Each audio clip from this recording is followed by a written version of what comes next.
Hey, so we're going to read now a little bit from Dallas Willard, some of the thinking that really helped shape and form my thoughts. This is coming from Renovation of the Heart, and I'm going to be reading from pages 154 to 156.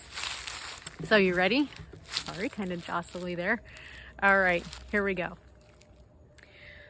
The person who intends to will what God wills, to identify his or her will with God's, begins with what God has said he wills.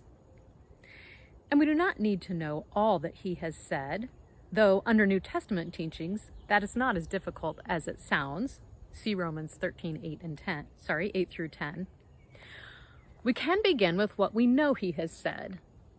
Let us firmly decide to do that. This will quickly lead us into the depths of spiritual transformation, including adequate knowledge of all of his will for us. Who does not know, for example, that it is God's will that we should be without guile and malice? Then let us decide never to mislead people and never to do or say things merely to cause pain or harm. Let us decide that today, right now, we will not do such things. You might think that this is a very small part of identifying God's will. But in fact, lying and malice are foundational sins. They make possible and actual many other sins. If you removed them, the structure of evil in the individual and in society would be very largely eliminated. From family fights and breakups to warfare, the human landscape would be transformed beyond recognition. Of course, when we begin to implement our decision, we discover that it is no simple task.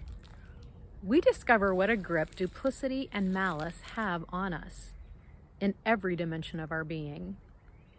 Our thoughts and feelings and our usual routines of action, and perhaps even forces beyond our conscious grasp or understanding, have an influence over our choices that is much more powerful and complicated than we ever imagined while we simply went along with them.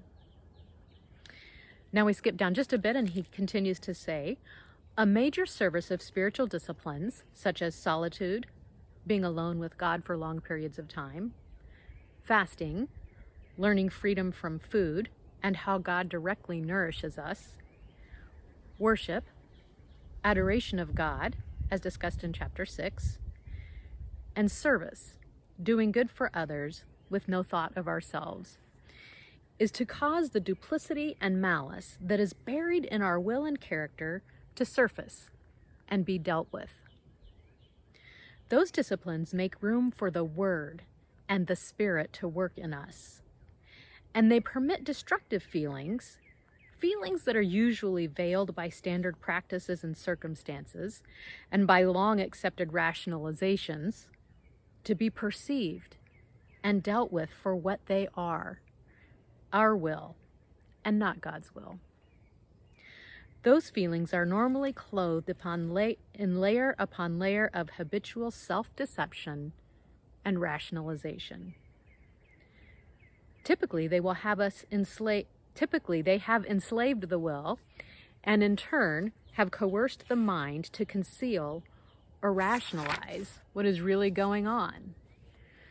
Your mind will really talk to you when you begin to deny fulfillment of your desires. And you will find how subtle and shameless it is. I know this from experience. For example, our righteous judgments on others may, as we practice solitude or service, be recognized as a way of putting them down and us up. Our extreme busyness may be revealed as inability to trust God or unwillingness to give others a chance to contribute.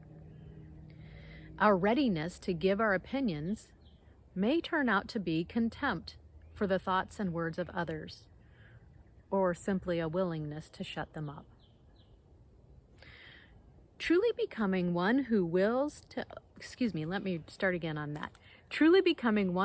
above all to act with the kingdom of God and to have his kind of goodness, see Matthew 6:33, will not happen overnight.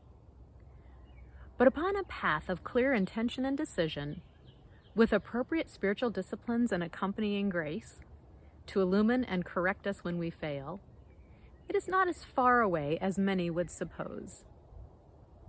The duplicities, entanglements, and evil intents that infect our will can be clarified and eliminated as we keep our eyes on Jesus, who initiated and perfects our faith, and who, for the joy set before him, endured the cross, despising the shame, and has sat down at the right hand of the throne of God. Hebrews 12:2.